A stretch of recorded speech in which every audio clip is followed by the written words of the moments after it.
Cette importante rencontre qui a regroupé autorités administratives et régionales, élus locaux, partenaires au développement, notamment l'Union européenne, porte sur le lancement officiel d'un programme d'appui à la reconversion des acteurs de la chaîne de la migration irrégulière, le programme PASREP, placé sous la houlette de la haute autorité à la consolidation de la paix. Le nouveau projet PASREJ, qui est dont le nom total, dont le nom entier est appui à la stabilité et au renforcement socio-économique des populations affectées par la migration irrégulière dans les zones de transit au Niger, se propose de renforcer les acquis de la phase pilote du plan de reconversion, de former en germe, gérer mieux votre entreprise et encadrer par une expertise les 981 porteurs de micro-entreprises, de dynamiser les comités communaux de suivi, de soutenir les structures régionales et locales d'accueil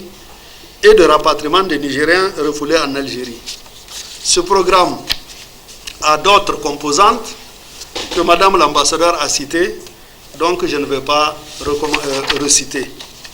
C'est donc un programme d'un coût de 2 377 millions d'euros, environ 1,5 milliard de francs CFA pour une durée de 32 mois, et qui vient renforcer, je l'ai déjà dit, les anciens programmes. À l'entame des travaux, le gouverneur de la région d'Agadez a sollicité de l'Union européenne la poursuite de son engagement en soutien aux efforts de la région d'Agadez dans la lutte contre la migration clandestine. Je voudrais vous... La région a géré des situations très complexes en termes de confinement et de prise en charge des situations de migration et de ces populations à l'interne. Cette situation nous amène à plaider davantage auprès non seulement de notre principal partenaire qui est l'Union européenne, mais aussi auprès d'autres bonnes volontés pour accompagner les efforts de l'État pour amener ou maintenir la sérénité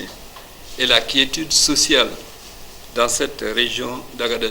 Le lancement du projet PASREP a été suivi de la distribution de kits élevage composés de têtes de bétail et d'aliments à plusieurs anciens passeurs. Je suis très heureuse de constater le dynamisme du partenariat entre l'Union européenne et le Niger. Et je ne suis pas venue seule.